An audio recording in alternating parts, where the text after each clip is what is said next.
네, 안녕하세요. 귀한 자리 불러주셔가지고 감사합니다. 소설 쓰는 장강명입니다. 네, 안녕하세요. 저도 역시나 불러주셔서 너무 감사합니다. 저는 범죄를 연구하는 박미랑 교수입니다. 반갑습니다. 오늘 내 인생을 변화시킬 특별한 순간, 특별한 하루로 여러분을 만나뵙게 돼서 너무나 반갑습니다. 오늘 함께할 명예교사는 많이들 아실 겁니다.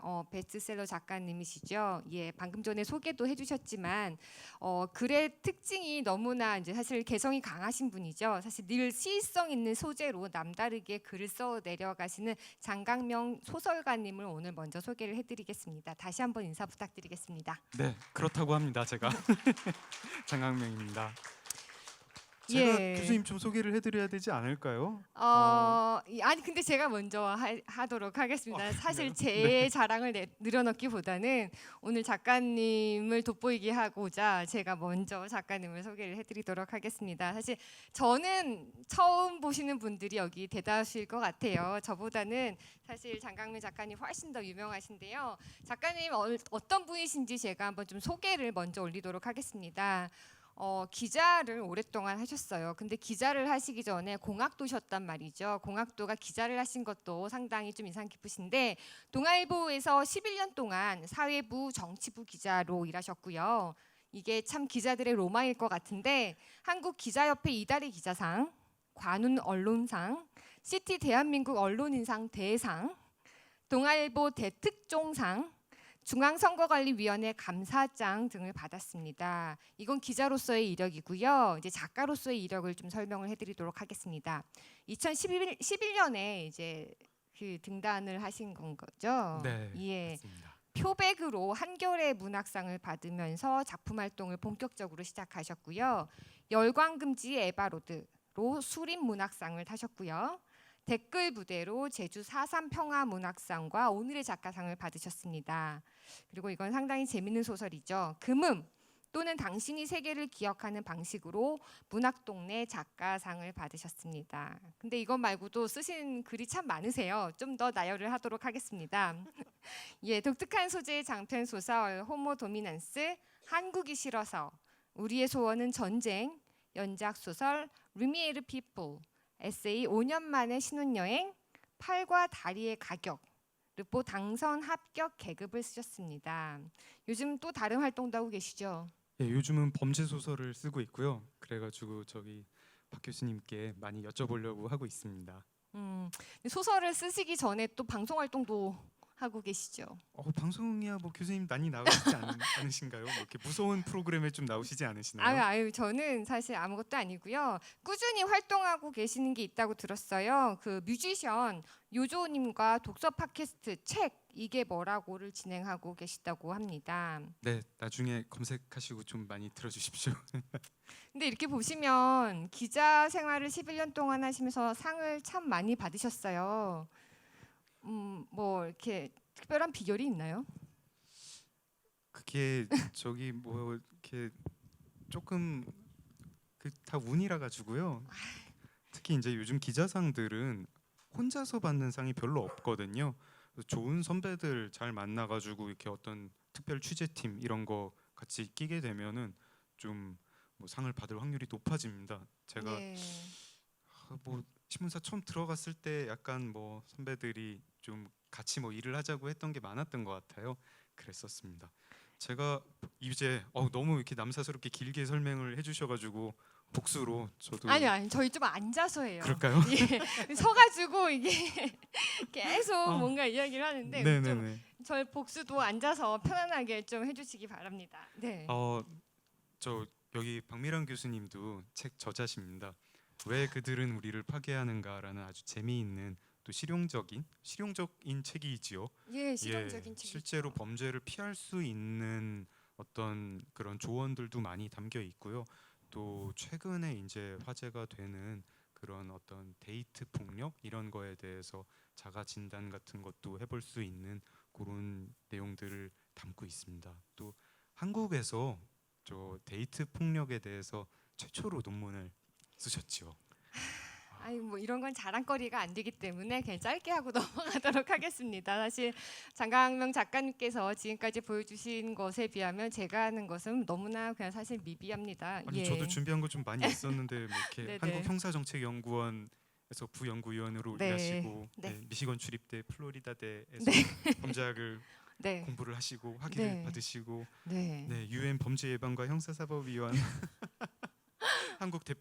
네. 대표이셨고 한국 범죄심리학회 회원이시고 네. 그 밖에 수많은 국내 최초 타이틀을 달고 네. 계시다고 네. 네, 들었습니다. 네, 저도 근데 저는 운이 나빠서인지 좋은 선배를 못 만나서인지 상을 많이 받지는 않았어요. 아, 뭐 범죄계에 뭐 그런 상은 없잖아요. 뭐 네. 범죄 왕상 뭐 이런 거 없지 않습니까?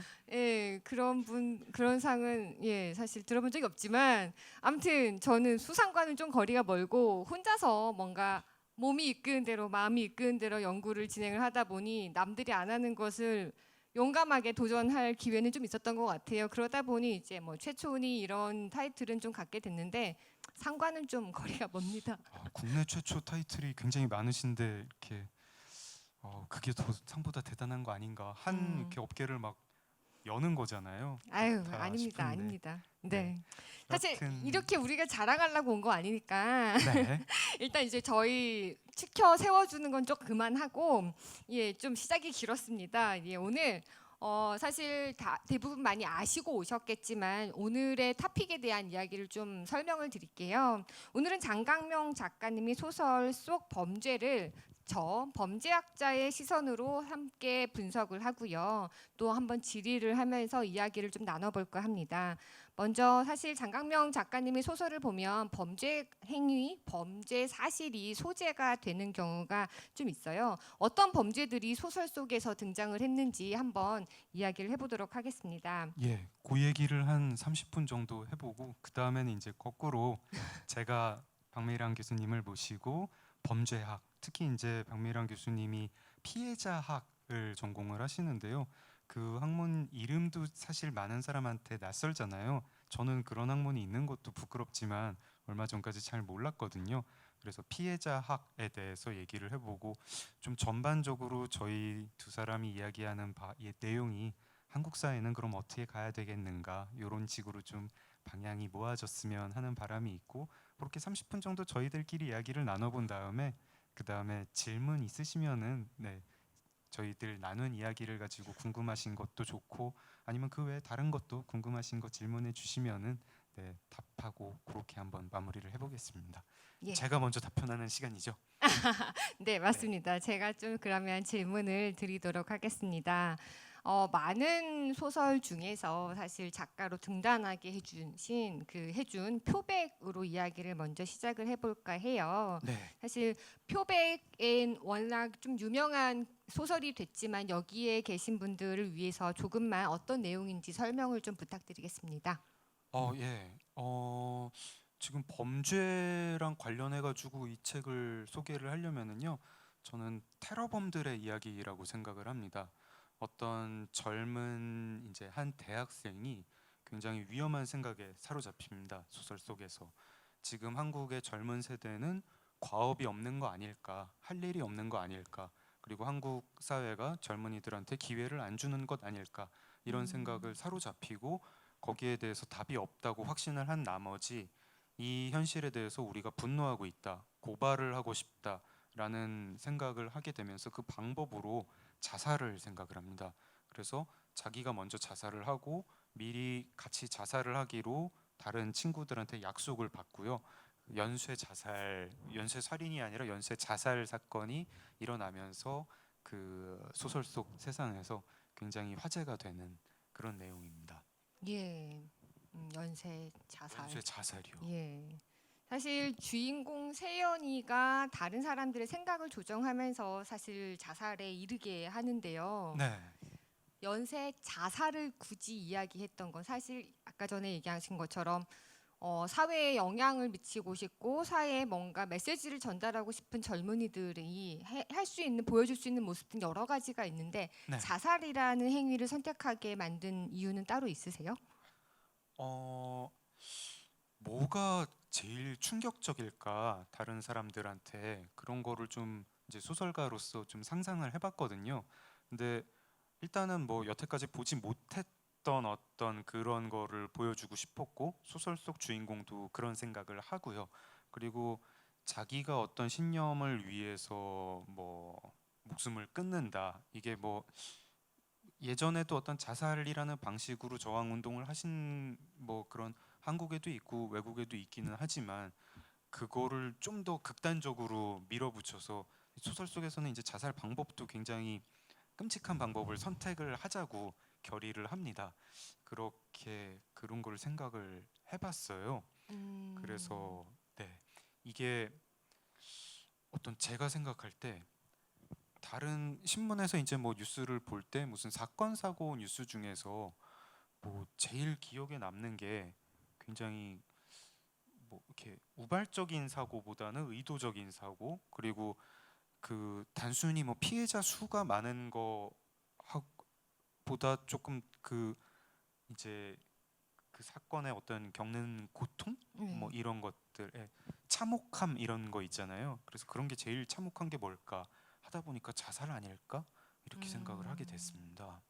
근데 사람들이 정말 아까 방금 말씀하신 것처럼 기자셨잖아요. 그러니까 뭔가 기사를 보면서 아, 참혹하다, 끔찍하다 이렇게 느끼는 것들은 가해자가 정말 그 행위를 한 사람의 행동을 보고 느끼기보다는 정말 피해를 입은 사람들의 모습을 보면서 너무 참혹하고 고통스럽고 이렇게 느끼잖아요. 네. 근데 이거는 자살이라는 것은 사실 범죄학 쪽에서는 자살도 사실 범죄 행위라고 보기 아 때문에 그런가요? 예, 예. 그러니까 법학에서는 그렇게 처벌하는 행위는 안 되죠. 하지만 이제 범죄학에서는 자살도 사회 현상, 범죄 사회 속에 있는 뭐 범죄 현상으로 하나로 해석을 하고 사실 이것이 상당히 많이 사회 구조랑 연관이 있다라고 보면서 연구를 하거든요. 아, 예.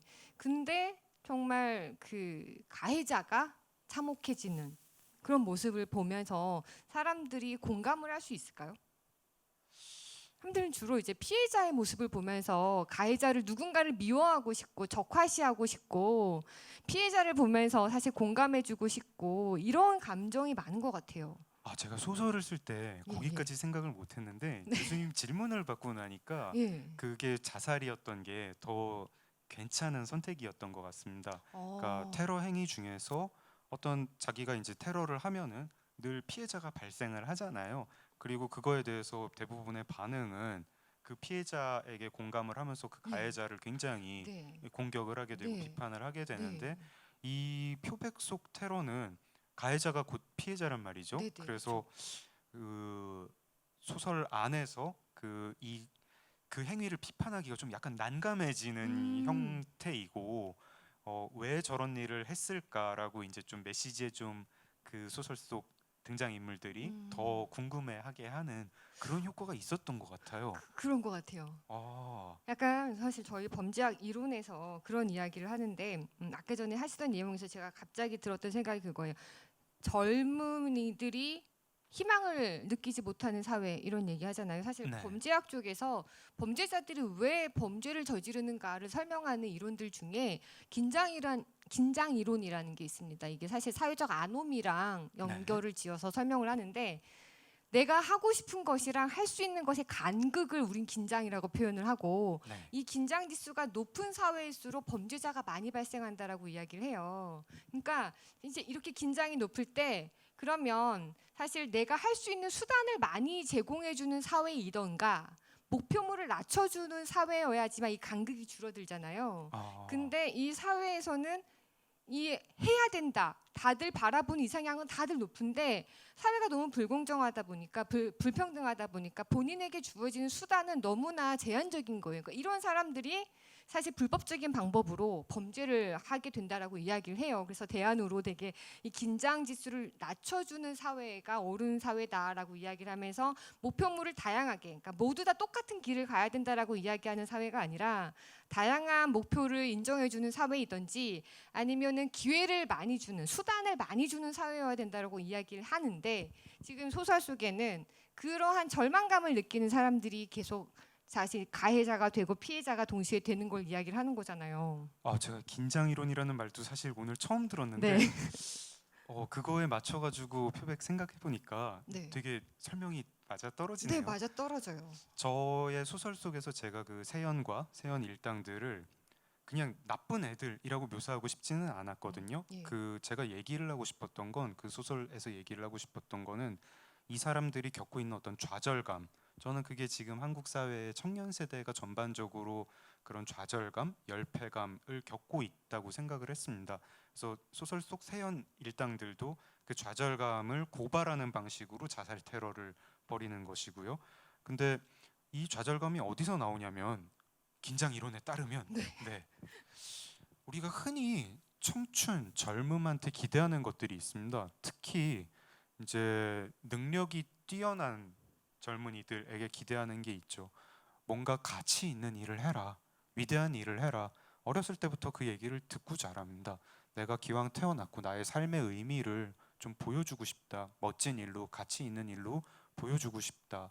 근데 지금 한국 사회가 그런 거를 할 기회를 주느냐라고 하면은 단순히 일자리가 없는 뭐 이런 차원이 아니고 우리가 지금 한국 사회가 어디로 가야 되지? 뭐 그런 방향이 있어야 과업도 나오는 거 아니겠습니까?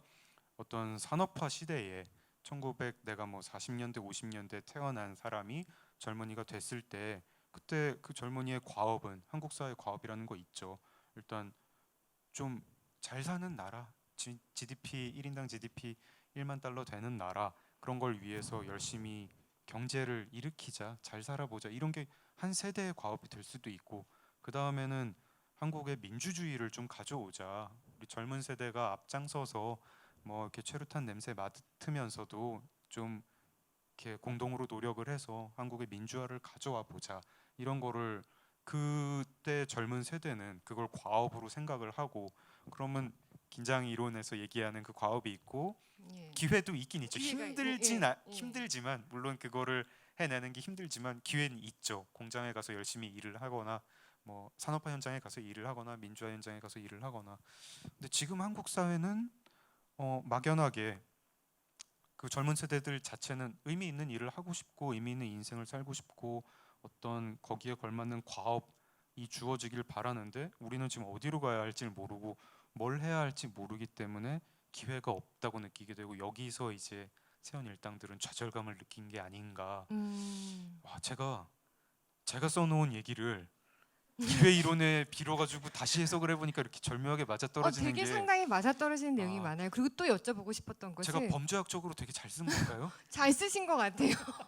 아니면 이론이 너무 뛰어난 이론인가요? 아니에요, 아니요. 그러니까 되게 사회를 제대로 짚으신 건데, 그러니까 방금 전에도 말씀하셨지만 뭐 의미 있는 일을 해라라고 사회가 강요를 하는데 사실 그 의미 있는 일이 구체적으로 뭐냐라고 물으면 좋은데 취업해라거든요. 그게 사실 예, 예.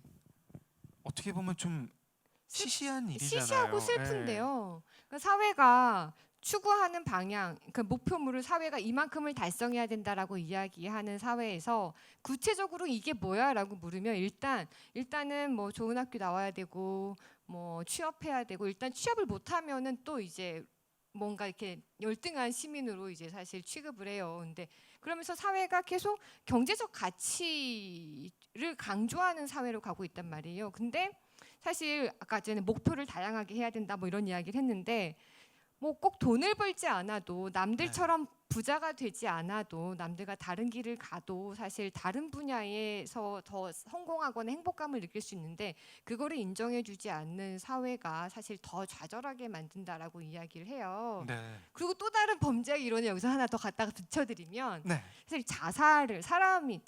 왜 자살을 하는가 이야기를 하잖아요. 근데 여기서는 이제 아까 전에 뭐 메시지를 던지고 싶은 그런 젊은이들의 선택이었다라고 이야기를 하시는데 사람들은 우리나라에서 사실 자살률이 높다고 사회가 참 걱정을 많이 해요. 그리고 다른 나라랑도 비교를 많이 하고 뭐 OECD 국가 중에서 어느 수준이다 뭐 이런 식으로 우려를 나타내는데 그러면서도 보여주는 제도들을 보면 많이들 개인의 문제, 개인의 감정의 문제, 개인이 어려워서 겪는 문제 라고 보는 것 같아요. 그래서 사실 한강 다리에도 사람들이 많이 뛰어내리니까 거기서 사실 그 사람들을 토닥이는 메시지들을 전해주고 공감해주는 듯한 메시지를 전달해주고 이러고 있거든요. 근데 자살이라는 사회 현상은 개인의 선택뿐만이 아니라 사회 구조적인 모습과 함께 간다라고 이야기를 저희 쪽에선 해요. 그래서 사회의 아노미 지수, 불안 지수, 네. 혼란 지수가 높을수록 사실 사람 자살이라는 극단적인 선택을 하는 사람들이 많다라고 이야기를 하기 때문에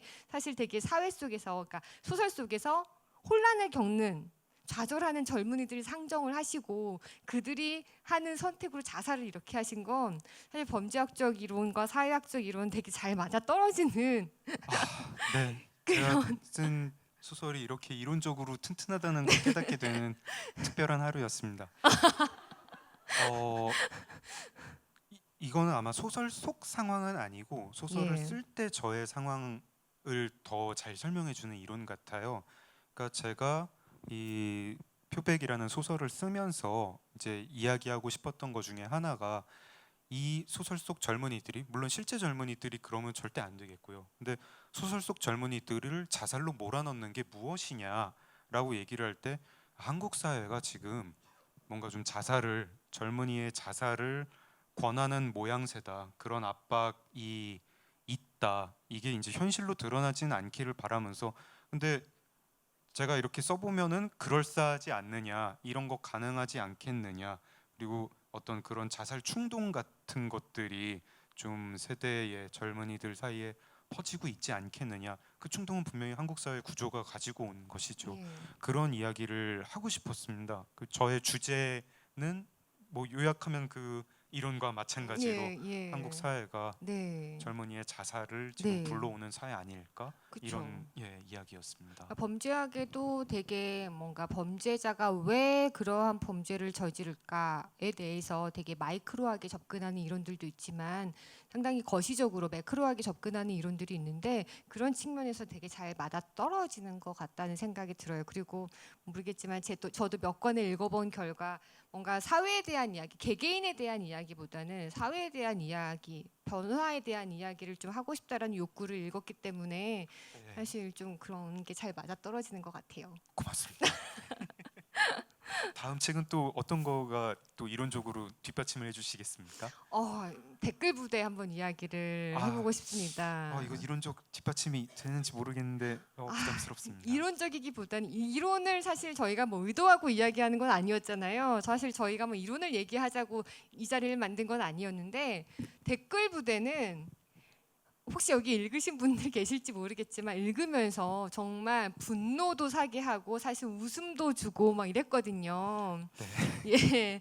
근데 사실 댓글 부대 보면 온라인 상에서의 범죄 이야기를 다루고 있습니다. 근데 이러한 것들이 예전에 기존의 작가들이 다루지 않았던 소재이고 장 작가님께서 이러한 사회적 현상을 좀 리드해서 앞당겨서 이야기를 소재를 많이 삼으시는 것 같아요. 네. 혹시 그렇게 되는 비결 혹은 그렇게 되는 동기가 따로 있을까요?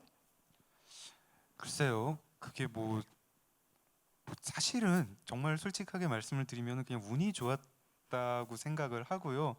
제가 그거를 쓸 때는 뭐 그렇게 뭐 댓글 부대 조직이 그렇게 많은 줄 모르고 썼는데 나중에 쓰고 나니까 소설 속 상황 같은 게 예. 뉴스에 많이 계속 나오고 나오더라고요. 있지 않습니까? 예. 뉴스 나올 때마다 책이 이렇게 다시 언급이 되고 팔려가지고 참 좋습니다.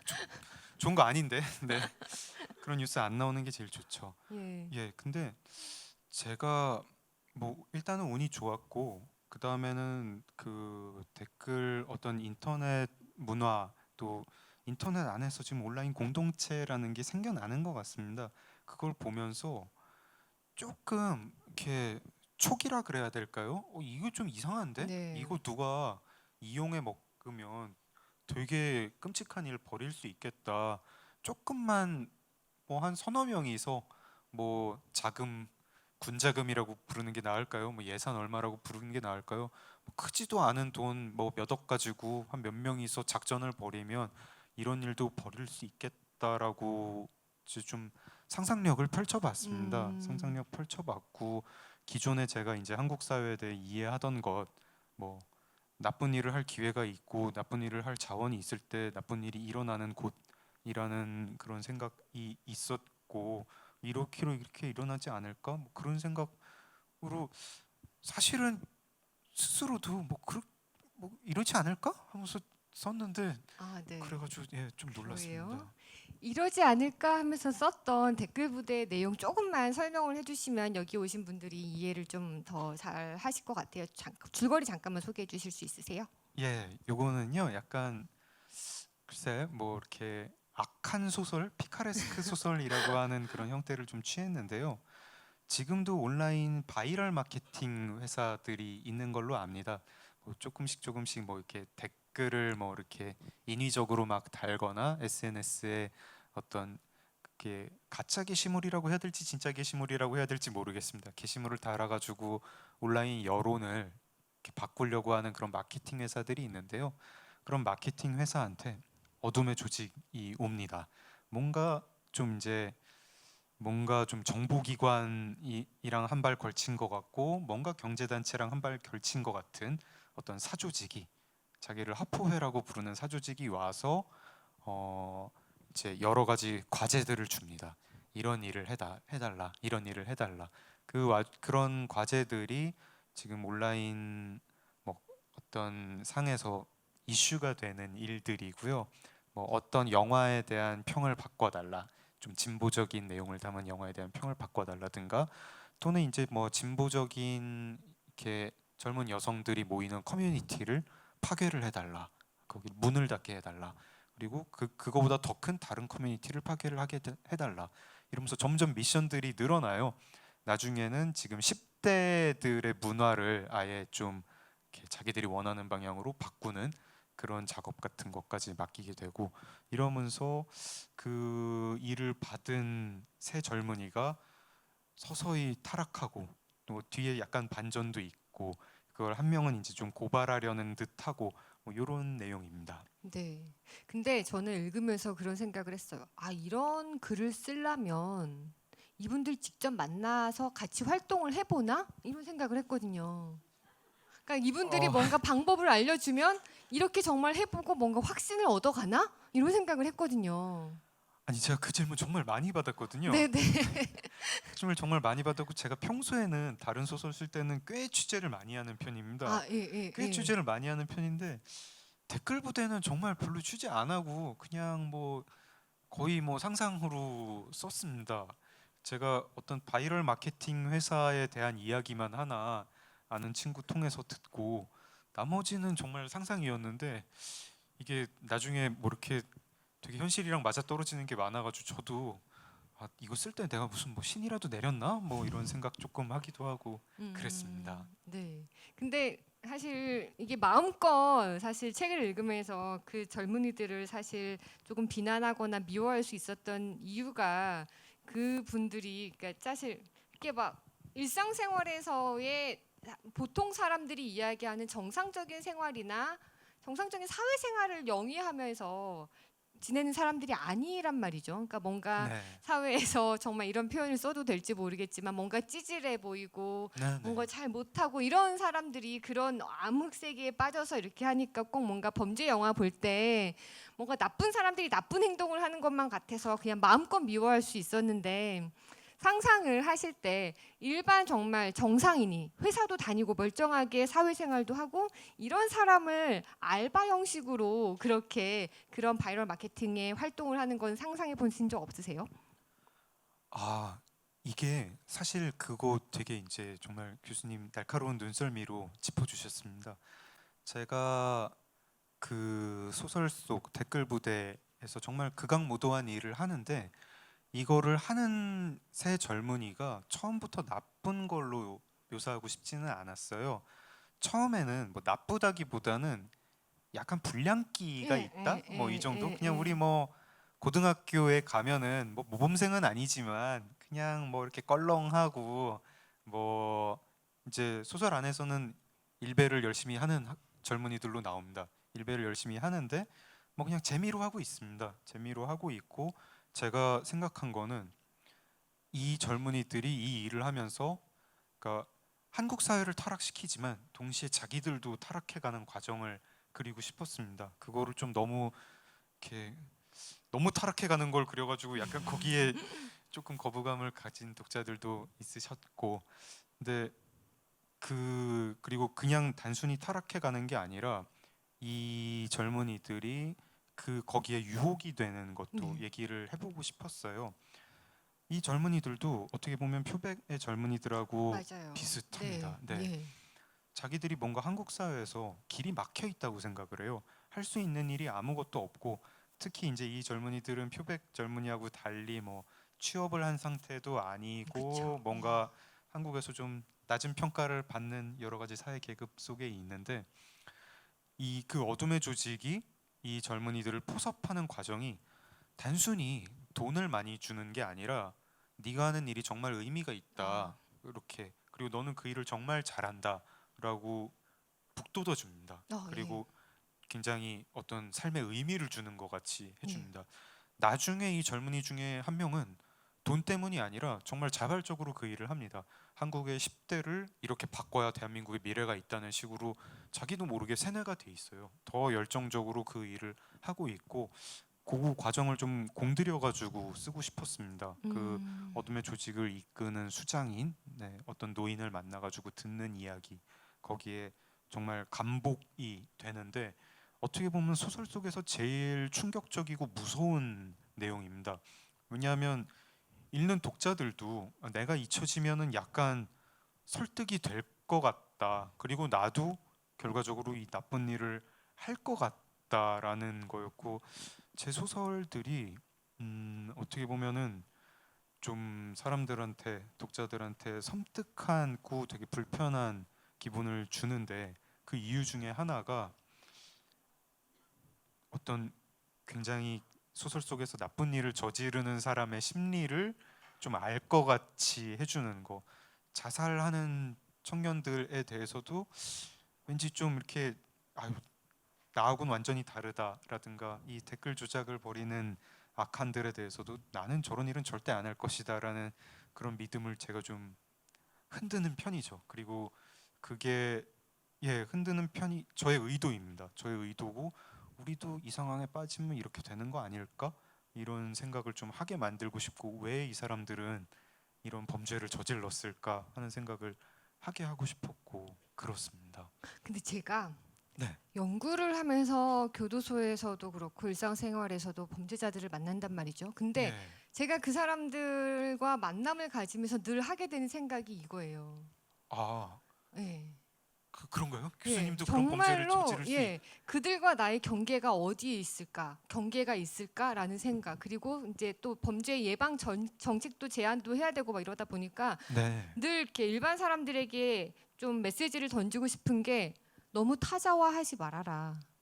예, 사실 우리가 범죄자를 두려워하고 미워할 수 있는 이유 중에 하나가 저 사람과 나는 상당히 다르고 저 사람은 나쁜 사람이기 때문에 오랫동안 교도소에 가야 되고 내 눈에서 사라져야 되고 이런 생각을 하는데, 네. 내가 그 상황이 될 수 있다라는 생각을 하면 처벌이 너무 엄격한 거 아니야? 나 반성할 수 있는데 나에게 한 번만 더 기회를 주면 안 될까?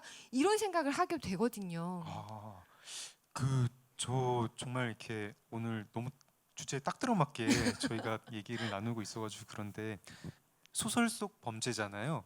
저는 언젠가부터 그 생각을 하게 됐거든요. 우리가 되게 훌륭한 소설이라고 아는 소설들 있지 않습니까? 고전 걸작 소설들 보면은 대부분 범죄자 이야기입니다. 조금 동의하시나요? 예를 들어가지고, 역사도 다 범죄 이야기입니다. 아, 예, 전 그렇게 그렇군요. 생각합니다. 어, 예. 예를 들어가지고 우리가 만약에 네이버 뉴스에서 뭐 기사를 보는데, 웬 젊은이 햇빛이 뜨겁다고 다른 젊은이한테 총으로 쏴, 이러면은 댓글에다가 다 이 미친놈 사형시켜야 된다 이러고 달립니다. 근데 우리가 그 사람 관점으로 이방인이라는 소설을 보지 않습니까? 아, 소설을 봐도 그냥 햇빛이 뜨거워가지고 딴 사람을 쏜 사람입니다. 근데 묻지마, 묻지마 묻지마 범죄죠. 총격인 예. 거죠. 예. 근데 읽다 보면은 뭔가 좀 그 네이버 뉴스를 봤을 때하고 좀 다른 반응을 보이게 됩니다. 네이버 뉴스에서 만약에 명문대 학생 전당포 할머니 도끼로 살해, 뭐 전당포 할머니와 그때 들어온 다른 사람까지 이유 없이 살해, 뭐 훔친 돈 고작 얼마, 이러면은 또 우리가 다 댓글로, 야 요즘 명문대는 뭘 가르치냐 도대체, 뭐 제일 빨리 뭐 사형시켜라, 이겁니다. 근데 우리가 죄와 벌을 보고 나면 끝에 다 읽고 예. 나서 얘를 정말 본의 아니게 이해하게 되죠. 본의 아니게 이해하게 되고 얘가 참여했으면 좋겠다 이런 마음을 갖게 됩니다. 다른 얘기 한번 해볼까요? 롤리타. 우리가 네이버 뉴스에서 뭐 양아버지 뭐 딸에게 몹쓸 짓 뭐 이런 거 보면 진짜 네. 분개하지 친족간 않습니까? 강간, 친족간 강제추행 예. 이런 것들 나오고 예. 우리가 도대체 문학이 아니면은 소아성애자, 묻지마 범죄, 또 뭐 도끼 살인자 이걸 언제 이해를 할 것이고 또 그런 고전 문학들이 나왔을 때 정말 얼마나 충격이었을까요? 도스토옙스키가 그 소설을 썼을 때 독자들이 보고 뭐라는 거야? 지금 도끼 살인 말을 이해를 하자는 거야? 이러면서 충격을 받았을 것인데 그런 그 충격의 근원은 아마 내가 읽고 났더니 얘를 이해를 하게 되네 이런 충격도 상당히 있었겠죠. 저는 어떤 문학에 대해서 또 소설이라는 작업에 대해서 그게 제가 전에 몸담았던 저널리즘하고 다른 게 아마 내가 감히 이해할 수도 없고 반드시 타인이라고 생각했던 그런 끔찍한 사람들마저 이해하게 만드는 그리고 나를 다른 사람의 관점에서 한번 보게 하는 게 예. 어떤 소설의 힘 아닌가 소설이 가진 여러 가지 힘 중에 하나 아닌가 그런 생각도 해봅니다. 저도 거기 그 작업을 뭐 의도적으로 한 건 아니지만 하다 보니까 하게 됐고 그러면은 이제는 제가 답할 시간이 조금 시간이 넘은 것 같고 아 근데 저 궁금한 게 너무 많아요. 아 그렇습니까? 네. 다음 기회에 아, 제가 다음 기회에. 제가 궁금한 것도 너무 많거든요. 예. 저는 문학 속에서 이제 소설가가 범죄를 다루는 방식에 대해서는 그런 식으로 이해를 해왔던 것 같아요. 근데 제가 이 책들을 쓸 때 댓글 부대나 표백을 쓸 때 사실 뭐 어떤 사법 시스템 또 사법 시스템도 아마 그 안에 여러 개가 있을 것 같습니다.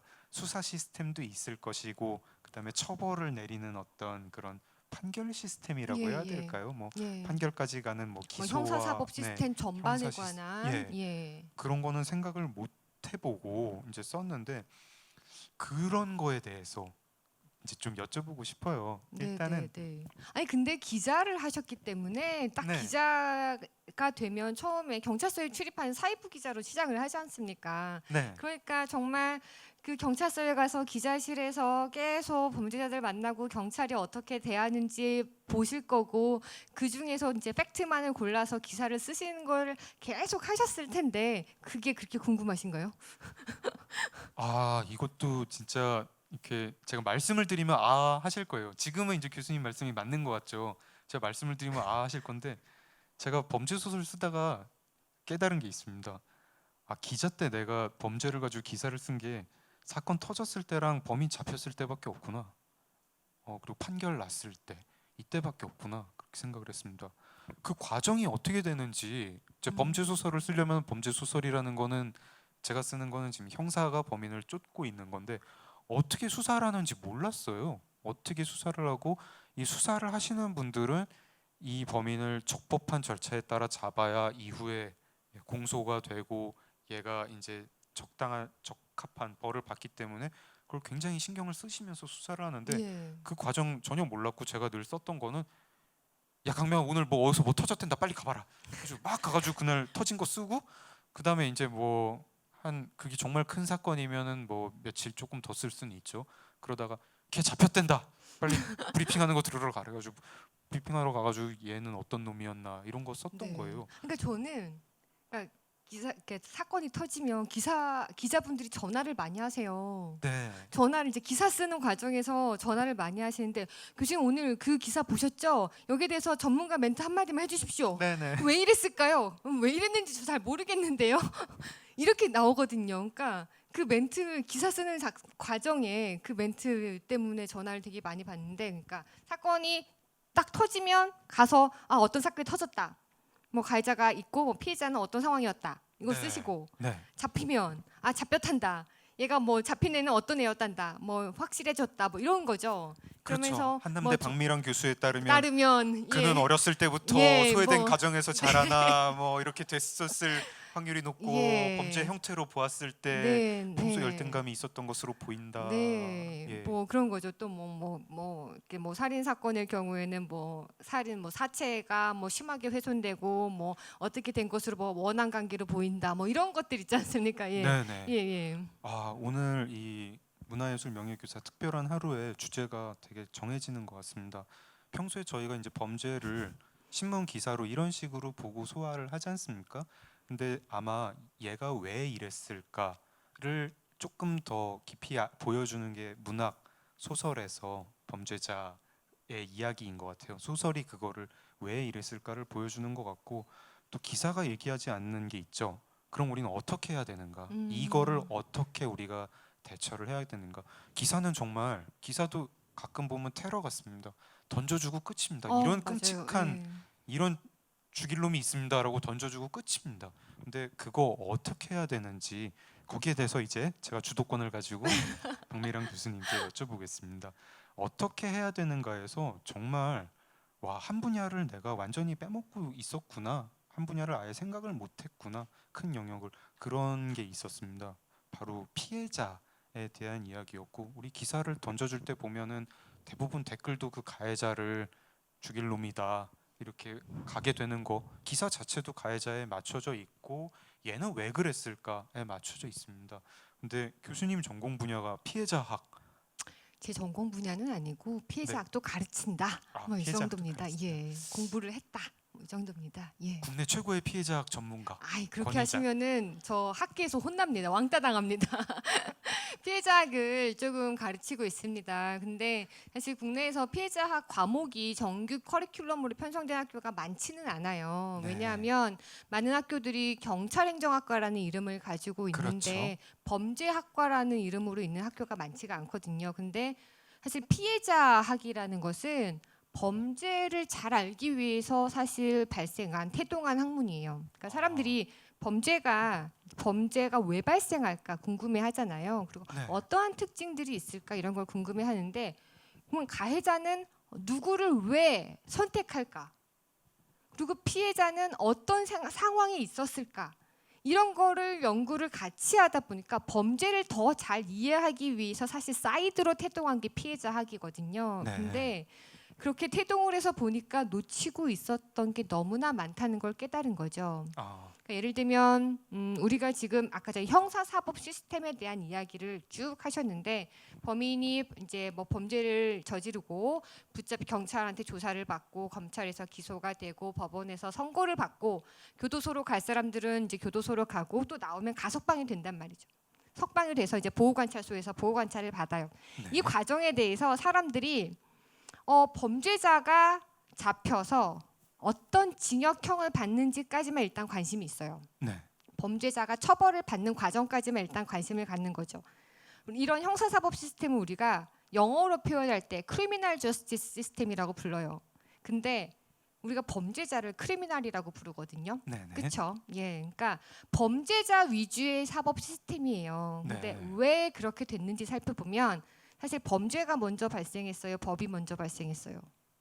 범죄가 먼저 그쵸. 발생했죠. 네. 근데 사람들한테 범죄가 뭐예요 물으면 법을 어기는 거예요. 이렇게 얘기를 한단 말이에요. 그렇네요. 그렇죠. 네네네. 예. 그러니까 법이 만들어지기 이전에 범죄가 발생했을 때는 어떻게 했을까요? 개개인이 그냥 피해자와 가해자의 문제였던 거잖아요. 네. 그러니까 응보적 원칙에 의해서 정말 피해자가 받은 것만큼 돌려주죠. 법이 없을 때는 법이 없을 그냥 이제 때는요. 각자 피해를 그쵸. 당하면 복수하게. 가해자와 피해자 복수열전 이렇게 네네네. 되는 거죠. 예.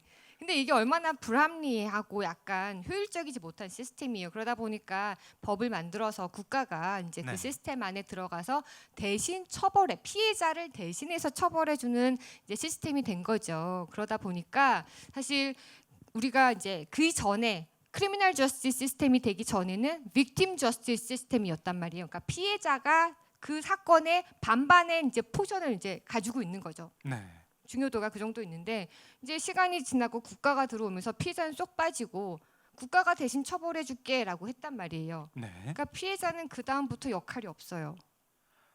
그러니까 지금 우리가 어떤 범죄를 가해자 관점에서, 범죄자 관점에서 네. 보는 것 자체는 어떤 역사적으로 약간의 뭐 정당성과 기원은 있는 거군요. 그게 최소한 이제 법이라는 거를 우리가 법치 국가라는 거를 만들면서 이제 뭐 사적 복수를 범죄 피해자가 범죄 가해자한테 복수하는 걸 막기 위해서 그 모든 사람이 뭐 서로 복수하고 복수하는 사회보다는 법이 있는 사회를 만드는 게 나으니까 이렇게 했는데 그 부작용이랄까요? 그 결과물 중에 하나가 그래서 사적 복수는 없어졌는데 네. 이 형사사법 시스템 안에서 그 법치국가 안에서 피해자는 소외되는. 소외되는 예. 그런 부작용이 생겼군요. 또 하나의 부작용은 근데 네. 왜 이렇게 설명을 잘해주세요? 제가 하는 것보다 설명을 더 교수님께서 잘해주시는 너무 거. 설명 잘해주셔가지고 근데 또 하나의 부작용은 뭐냐면요. 우리가 태어나서 보니까 범죄가 발생하면 국가가 처벌하는 것만 계속 본 거잖아요. 네. 그러니까 다들 판사의 역할을 하려고 하는 거예요. 아, 사건이 발생하면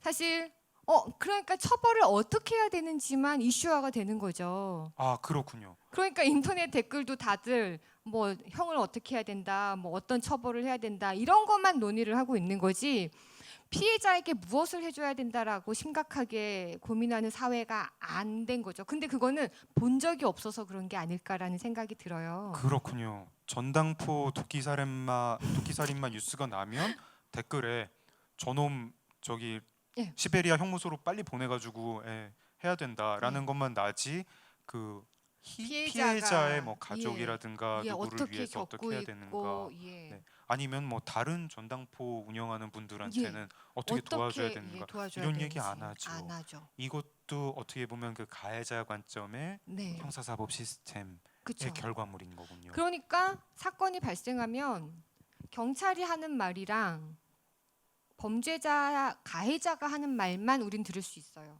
그렇군요. 그러니까 우리가 익숙한 범죄 사건에서의 뭔가 그 논점을 끌고 가는 것은 가해자 입장의 말이 대다수예요.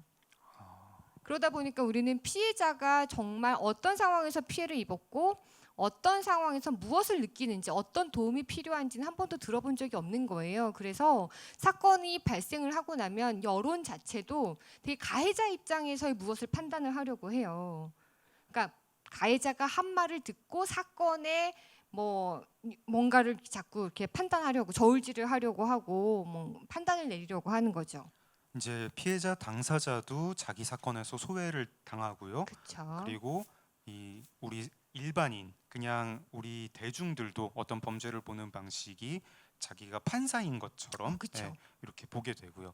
저는 그 피해자가 소외를 당하는 거에 대해서요. 이제 미처 생각지 못했던 문제고 구체적으로 어떤 소외를 당하는지 그때 이런 것도 일종의 뭐 이렇게 용어적으로 따지면 자기가 2차 가해를 형사사법 시스템에 의해서 당하는 셈 아닙니까? 그런 거에 좀 사례랄까요? 그 구체적인 예들이 좀 어떤 게 있는지 궁금합니다. 그러니까 내가 피해를 당했고 이후에 이제 수사 과정이 있을 것이고 범인을 검거를 하고 검찰이 이제 기소를 하고 마침내 판결을 하고 이제 예. 처벌까지 예. 뭐 형무소를 보내든지 벌금을 예. 보내든지 하는데 요 과정에서 예. 피해자가 개입을 하지 못해서 그때 피해자가 입는 어떤 마음의 상처라든지 아니면 또는 뭐 마음 상처가 아니라 실제로 물리적인 뭐 손실이라든지 이런 게 어떤 게 있는지 좀 궁금하네요. 일단 가장 좋은 방법은 경험하는 건데 혹시 경찰에 뭔가 피해를 받고 신고해 보신 적 있으세요? 아니요, 저 굉장히 운이 좋았는지 없습니다. 제가 신고해 본 적은 없네요. 오늘 계속 운 타령이신데 이건 예. 운이 아니에요. 아 그렇습니까? 예. 전생에 뭔가 운은 아닌 것 같고요. 저는 사실 범죄학을 공부를 하고 나서 제 인생에 가장 큰 변화가 있다면 무엇입니까라고 사람들이 묻는다면 네. 오지랖이 넓어졌습니다. 이렇게 얘기할 것 같아요. 근데 그 오지랖 중에 하나가 신고 정신이에요. 네, 그래서 신고를 해보면 네. 형사사법 시스템이 어떻게 돌아가는지 확실하게 알 수 있는데 아직 신고를 안 해보셨다고 하니 들려주십시오. 예. 좀 말씀을 해드릴게요. 네. 예, 사실 그 가해자 피해자 국가가 대신 처벌하는 시스템 이전에는 네. 피해자가 가해자에게 요구할 건 요청하고 그렇죠? 네. 예, 뭐 감정도 쏟아붓고 이렇게 네. 얘기를 한단 말이에요. 근데 피해를 딱 입고 이제 국가가 거기에 딱 개입하는 순간 피해자는 절로 가고 국가가 대신해서 이제 그 가해자를 처벌을 하잖아요. 네. 근데 국가라는 권력이 엄청나게 큰 권력이기 때문에 이 가해자에게 그 보장하는 권리들은 되게 촘촘하게 많이 만들어 놨어요. 그러니까 우리가 알고 있는 뭐 미란다 원칙이라든지 이런 것들 적법 절차에 의해서 뭐 이렇게 해야 되고 부당한 증거 수집은 안 되고 이런 것들 쭉 이야기하잖아요. 근데 네. 피해자에게 너는 지금부터 어떠한 권리를 받고 너는 어떠한 지원을 받을 수 있으며 이런 것들에 대해서는 뭐 너는 넌 변호사를 어떻게 받을 수 있으며 너는 어떤 조력자가 너 옆에 있을 것이며 아. 너는 법원에 갈 때 어떤 도움을 받을 수 있을 것이며 이런 것들에 대한 안내가 사실 거의 없다라는 거죠. 아,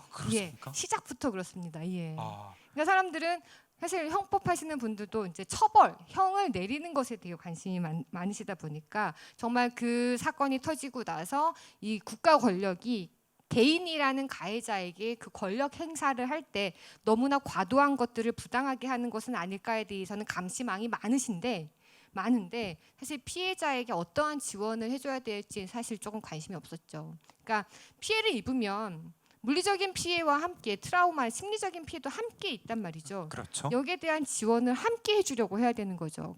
그러려고 한다면 정말 누군가는 국가가 처벌하는 것이 필요가 없다. 나에게 와서 정말 사과를 해라.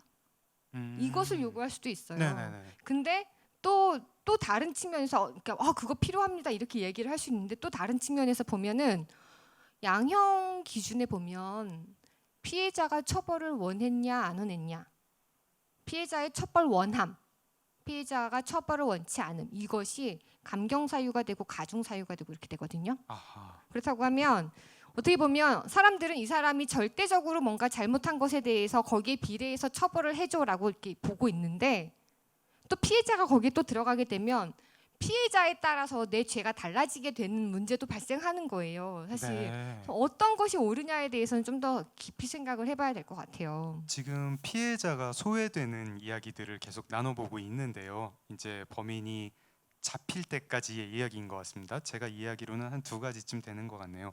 이제 피해가 발생을 했습니다. 피해가 발생을 해서 내가 경찰에 수사기관에 이 피해를 신고를 하면 우리가 사실 교수님은 뭐 신고를 자주 하신다고 하셨지만 자주는 아니고 몇 번 해봤습니다. 몇 번입니까? 저희 같은 사람이 경찰서에 신고를 하러 갈 일이면 얼마나 큰 일이겠습니까? 정말 인생에 몇 번 안 되는 일이겠고 큰 혼란과 손해와 어떤 경우에는 뭐 몸이 크게 다쳤을 수도 있고 뭐 재산 손실이 컸을 수도 있는데 여기 가서 신고를 접수를 하면은 수사관이 그 뭐 어땠어요 뭐 이렇게 접수를 받고 내가 어떤 도움을 받을 수 있는지 또는 뭐 나의 피해를 보상까지 해달라는 건 아니지만 앞으로의 절차가 어떻게 되고 조언 같은 거를 예. 듣고 싶은데 국가가 그런 건 하지 않죠. 오히려 거꾸로 보면은 범인을 용의자를 잡은 다음에 용의자한테는 그런 조언들을 해줍니다. 너는 변호사를 선임할 권리가 있고 이게 불리한 뭐 지수를 하지 않을 거부할 권한이 권리가 있고, 있고 예. 심지어 재판 갔을 때 변호사를 구할 능력이 없으면 국가가 변호사를 대주는 국선 변호사도 있기도 하고 이거 참 이렇게 보면 되게 부조리하고 불합리하네요.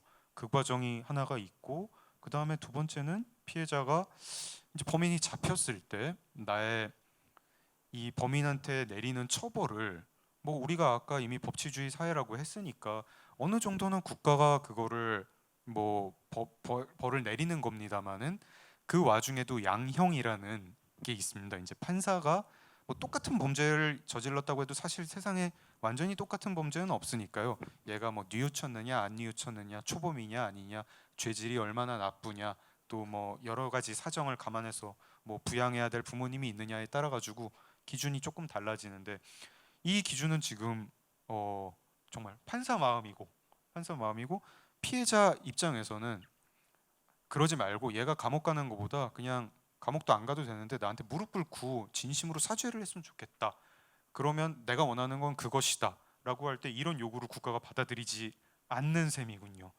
현재 시스템은 그런데 이제 피해자학 쪽에서의 요청이라든지 정말 범죄가 발생해서 손해 보는 사람들이 누구이고 네. 어떻게 사회가 그것을 안고 가야 되는지에 대한 고민을 조금씩 하면서 네. 새로운 사법 시스템이 들어왔습니다. 아 그렇습니까? 그건 예. 어떤 건가요? 그래서 약간의 피해자의 목소리를 받아들이는 그런 시스템인데 기존에는 그냥 단순히 형사사법 시스템이었다라고 하면 지금 회복적 사법이라고 해서요. 네. 이제 범죄가 발생하면 사람들 되게 많이 두려움에 떨어요. 두려움에 떨고 가해자는 가해자대로 엄청난 비난과 뭐 자기 인생에 대한 희생을 겪게 되고 피해자도 엄청난 이제 타격을 받게 되잖아요. 근데 다 사실 이 지역 사회 국가의 일반 시민들 제3자들과 가해자와 피해자 모두 사실 같이 살아가야 되잖아요. 그러니까 이 세 집단이 다 같이 만족할 수는 없을까? 그렇다고 하면 궁극적으로 형사사법 기관에 가기 이전에 네. 우리가 마치 집에서 형제 자매가 싸웠을 때 부모님이 중재해 주듯이 네. 사실 우리 중재하고 서로 화해하고 반성해 보는 것은 어떨까라고 해서 회복적 사법이라는 시스템을 들여와서 사실 운영을 하고는 있긴 있어요. 아 그게 이제 한국에도 들어왔습니까? 네. 비슷한 모습으로 들어왔습니다. 그러니까 그런 거죠. 저희가 뭐 집에서 뭐 형제 자매가 싸웠어요. 일반 사회 범죄로 보면 폭력이잖아요. 네. 그렇다고 해서 부모님이 경찰 불러 이러진 않잖아요. 네.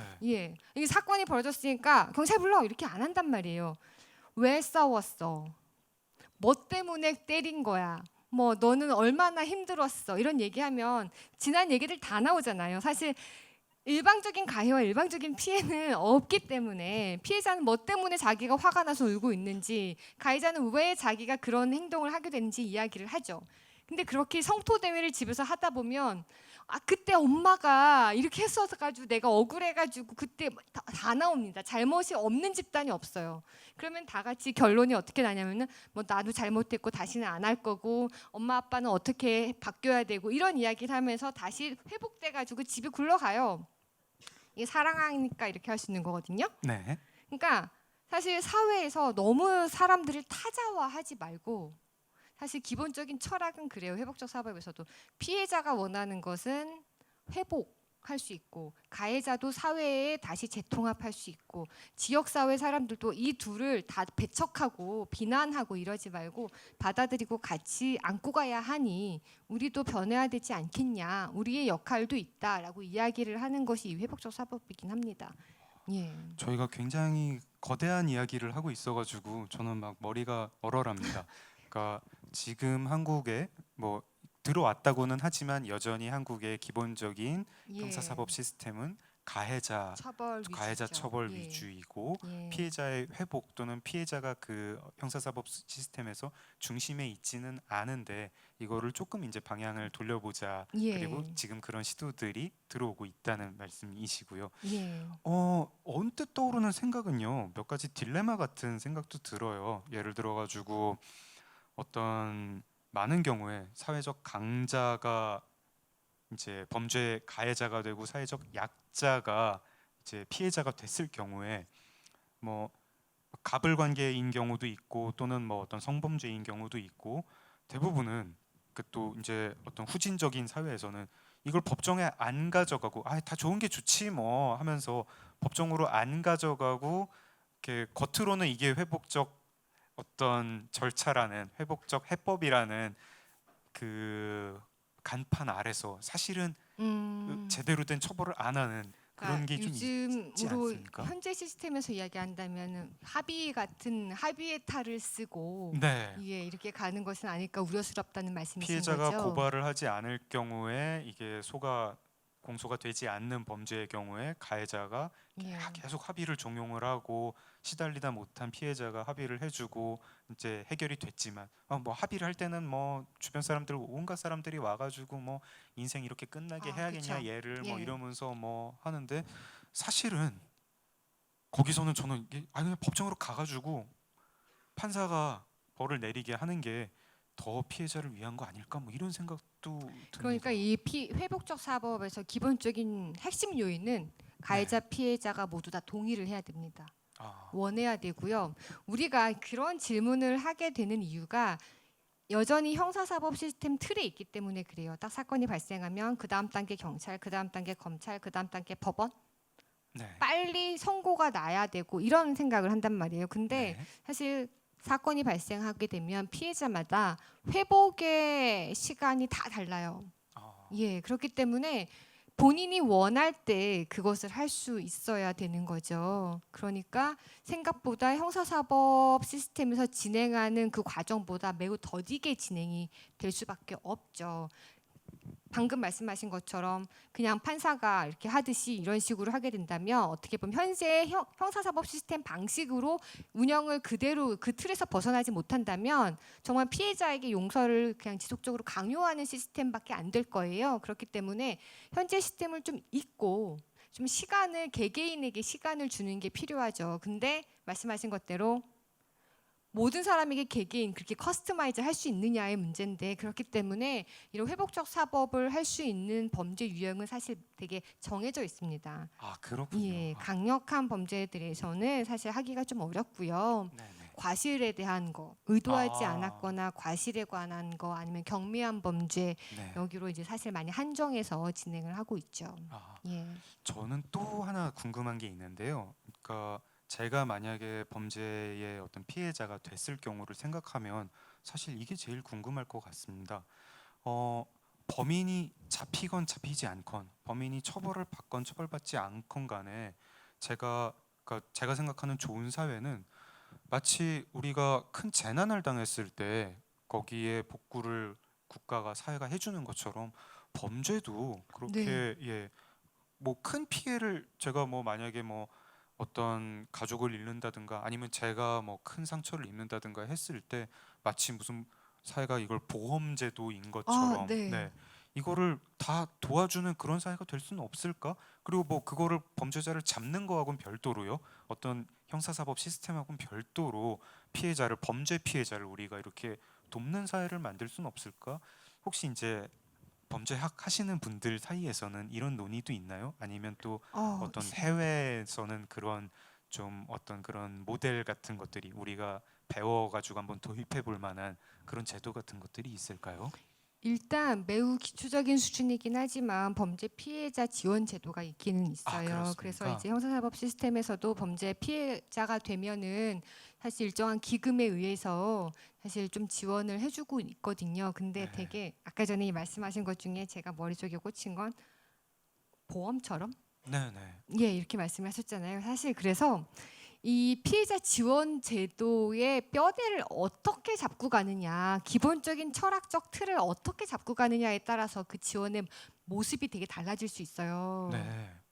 사실 많은 형사사법 관련한 정책들을 이야기할 때 복지제도랑 같이 가야 된다라는 이야기를 상당히 많이 하거든요. 네. 예, 가장 좋은 그러니까 복지제도가 가장 안전한 형사 정책이다라고도 이야기를 하고요. 근데 되게 가해자를 설명할 때 이야기를 많이 하는데 피해자도 적용이 되죠. 근데 피해자 지원 제도의 모습이 어떤 모습이어야 되는가? 사회 계약적인 모습에서 바라보는 것이랑 사회 복지적 측면에서 바라보는 거랑 운영 형태가 되게 달라질 수 있어요. 아, 그렇습니까? 그러니까 어떤 계약적인 부분인가요? 측면에서 간다라고 하면 보험처럼 발생하지 않았던 것처럼 이전으로 다시 원상복구까지 하는 데까지 다 지원을 해줘야 되는 거고요. 복지적 측면에서 접근을 해서 제도를 만든다라고 하면 사실 좀 배제되는 사람들이 있어요.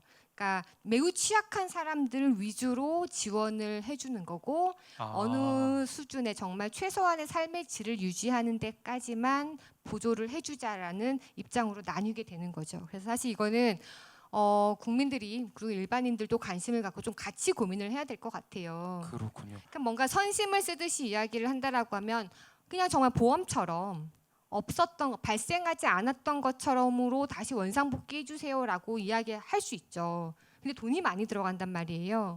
그렇다라고 하면 대안책으로 정말 복지적인 철학적 기초의 사회복지적 측면에서 접근을 한다고 하면 비용은 좀 덜 들이고 취약계층에게 약간 차별적으로 이제 지원을 해주는 시스템으로 가야 되는 건데 그렇다라고 하면 어떤 게 더 효율성이 좋은가 평가를 통해서 어느 쪽을 밀어야 되는지 결정을 해야 되겠죠. 이게 굉장히 저는 그냥 여쭤봤는데 이 문제도 넓고 네. 깊은 네. 아주 심오한 뭐 딜레마라고 해야 될까요? 뭐 정책 과제라고 해야 될까요? 그런 게 있네요.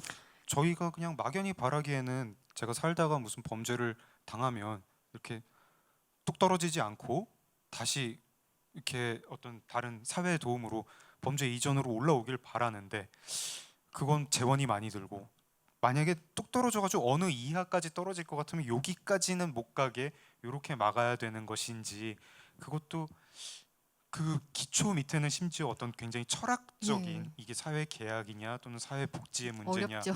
예 그런 철학적인 문제까지 가게 되고 오늘은 아마 이렇게 뭐 그런 씨앗 정도만 고민의 씨앗 정도만 드려도 특별한 하루가 되겠죠.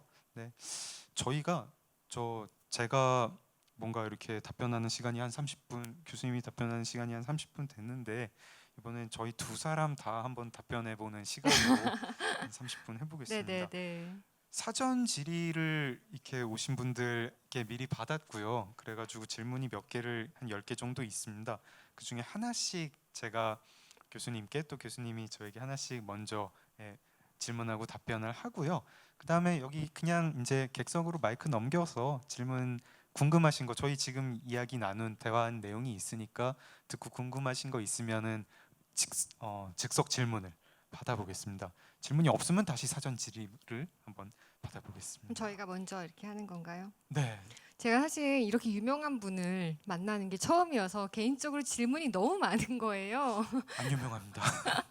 예, 그래서 사실 이런 이렇게 예술 작가 분들도 사실 만나서 제가 질문을 할 기회가 없어서 개인적으로 되게 궁금한 것들이 있어요. 그러니까 저희는 남의 논문을 읽으면서 사실 이렇게 바라볼 수 있구나라는 생각이 들고요. 네. 사실 뭐 드라마나 이런 걸 보면서도 저런 거 한번 사회 현상에서 찾아봐야 되겠다 이런 생각도 하고 그러는데 사실 소설 쓰시기 전 영감을 어디서 얻는지 되게 궁금해요. 왜냐하면 소설을 보면 너무나 섬세하게 묘사를 많이 하세요.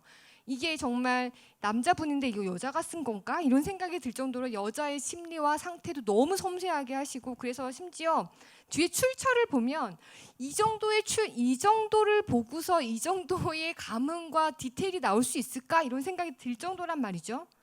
고맙습니다. 질문을 가장한 저 띄워주기 아니 그래서 같은- 너무 궁금한 거예요. 어떻게 평상시에 전반적인 글에 대한 그러니까 뭔가 소재를 잡을 때 어떤 걸 보면서 이제 그 촉을 발휘하시는지 그리고 이 살아있는 디테일, 섬세함은 어떻게 사실 발굴해 내시는지 궁금합니다. 이게 참 비결을 말씀드리기 참 아깝지만 근데 제가 이런 때 꼭 사실 이 얘기를 드리고 싶습니다. 이런 자리에 오시는 분들 중에 아마 나도 글을 써보고 싶다, 책을 내고 싶다. 근데 나한테 영감이 안 오는 것 같다. 이런 생각을 하시는 분들이 계실 것 같아요. 그때 제가 드리고 싶은 말씀은요. 영감이 우리 모두한테 하늘에서 쏟아져 내리고 있습니다. 누구한테 가끔 뭐 2, 3년에 하나씩 떨어지는 게 아니라 지금도 하늘에서 쏟아져 내리고 있습니다. 제가 이걸 왜 말씀을 드리느냐면요. 살다 보면은 하루에도 몇 번씩 이거 뭐야? 이거 왜 이래? 라든가 이게 이상한데? 이런 생각 다 하실 겁니다. 오늘도 하셨을 겁니다. 여러 번. 이 의자를 앉으면서도 이 의자 뭐 쿠션이 뭐 이러냐? 뭐 이런다든가 하셨을 겁니다. 여기 뭐 무슨 뭐 이 무대를 보면서도 생각이 있으셨을 거고요. 그거를요. 기록을 하고 메모를 해두는 게 그게 영감입니다. 제가 아내가 회사를 다닙니다. 회사를 다녀가지고 집에 저녁 때 오죠. 저녁 때 오면은 할 얘기가 그렇게 많아요. 아내가 오늘은 뭐 밥을 먹는데 어디 뭐 새로운 식당이 생겼는데 거기가 뭐 메뉴가 뭔데 뭐 된장찌개가 MSG가 많이 들었고 우리 뭐 부장님이 뭐 최근에 뭘 했는데 저는 듣다가 너무 재밌어가지고 녹음을 잠깐만 하면서 녹음을 합니다. 막 잠깐만 하면은 근데 그거 이제 한 며칠 있다가 그때 녹음 안 하고 며칠 있다가 그거 뭐였더라 자기가 뭐 이틀 전에 뭐 되게 재밌는 얘기했잖아 하면은 그랬어? 뭐 이렇게 물어보기도 하고 아내가 해준 얘기를 가지고 제가 소설에 되게 많이 썼어요. 많이 썼는데 아내가 보면서 놀라더라고요. 자기도 기억이 나죠. 기억이 나고 아하 맞다 이거 내 얘기였지 하는데 그게 이렇게 글로 써놓으니까 재밌어 보인다는 걸 몰랐던 겁니다. 근데 저도 저한테 영감이 안 오는 줄 알고 필사적으로 썼는데 그거를 우리가 그냥 스쳐 지나가면서 단상이라고 생각했던 그 모든 게 영감입니다. 다 이거 이상한데? 라고 생각해가지고 기록을 했던 거를 나중에 시나 소설이나 에세이로 써보십시오. 그러면은 평가가 일상의 사소한 부조리함을 놀랍도록 캐치하는 섬세한 능력, 정확하게 포착하는 능력, 그게 다 영감입니다. 그래서 어떤 나는 영감이 없어서 글을 못 쓰겠다라고 생각하시는 분들께는 정말 제가 응원하고 싶습니다. 영감 굉장히 많이 있는 거고 그냥 쓰시면 됩니다. 메모만 하시면 된다고 생각을 합니다. 답이 좀 너무 거창했는데 제가 이제 여쭤보겠습니다. 저도 어려운 질문입니다. 여기 오신 분들 중에 한 분이 아마 주신 질문 같은데요. 데이트 폭력을 어떤 기준으로 정의할 수 있을까요? 그리고 만약에 내가 데이트 도중에 언어 폭력에 해당하는 말을 듣는다면 그 상대의 폭력성이 드러나기 전에 헤어져야 될까요?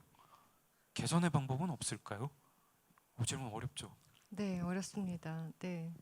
빨리 대답해 주세요. 예, 데이트 폭력을 어떤 기준으로 정의할 수 있을까요? 일단 내가 불쾌하면 사실 다시 한번 생각해 봐야 되겠죠. 그게 언어적인, 그러니까 사실 요즘에 데이트 폭력이 상당히 많이 이슈화가 됐잖아요. 네. 제가 데이트 폭력으로 논문을 쓸 때가 2008년, 발표를 했을 때가 2009년이었는데요. 그때 이제 한국에 들어와서 뭐 사람들이 묻습니다. 너 논문 뭐 쓰고 있니? 이렇게 물을 때 데이트 폭력 쓰고 있습니다라고 이야기를 하면 그때 당시에 경찰분들도 데이트 폭력이 뭐야? 이제는 뭐 하다 할 게 없으니까 없는 것까지 만들어가지고 논문 쓰네 이렇게 얘기를 하셨어요. 근데 10년이 지나고 나니까 그분도 저에게 전화를 주셨는데 데이트 폭력이 진짜 있더라 이렇게 얘기를 하시는 거예요. 그리고 이제 사실 이게 데이트 폭력이 정말 보편화됐구나 이런 생각, 용어가 많이 알려졌구나라는 생각이 드는 게 학교 근처에서 이제 학생들이랑 밥을 먹다 보면 식당 아줌마들이 뉴스 보면서 데이트 폭력 문제야 막 이런 얘기 하시거든요. 네네. 그러면서 이게 다 아주머니들께서 교수님의 공 아닙니까? 뭐 아닙니다. 문제 그 제기를 과정에는 수많은 가해자와 피해자가 있었습니다. 마음이 아프지만 예. 근데 이제 사실 뉴스에서 나오는 데이트 폭력을 이야기할 때 보여주는 영상들이 너무나 참혹해요. 근데 그것만이 데이트 폭력이 아니라는 걸 좀 말씀을 드리고 싶어요.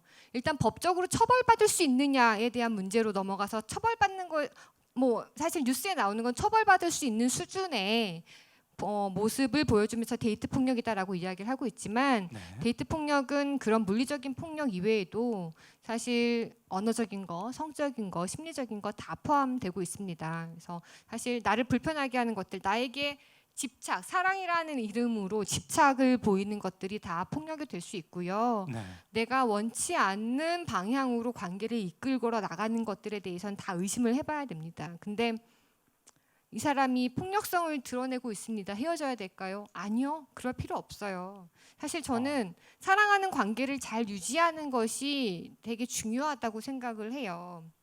그렇기 때문에 일단 가해자 자체가 모르고 있을 수 있어요. 네. 예.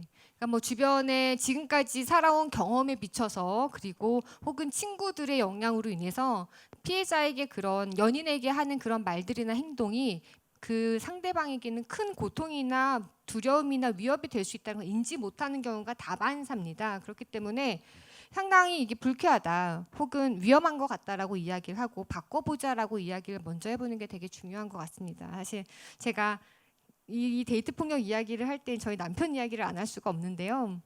소개팅을 해서 만났어요. 소개팅을 해서 만났는데 남편은 미국에 있고 저는 한국에서 있었거든요. 그래서 우린 전화로만 데이트를 했었는데 남편이 결혼 이제 시차가 있으니까 네. 늘 이제 전화하는 시간이 딱 정해져 있었거든요. 근데 본인이 놀러 간다라고 할 때 저는 놀으라고 생각해서 전화를 안 하는데 이 친구는 왜 나한테 전화를 안 했냐라고 따지는 거예요.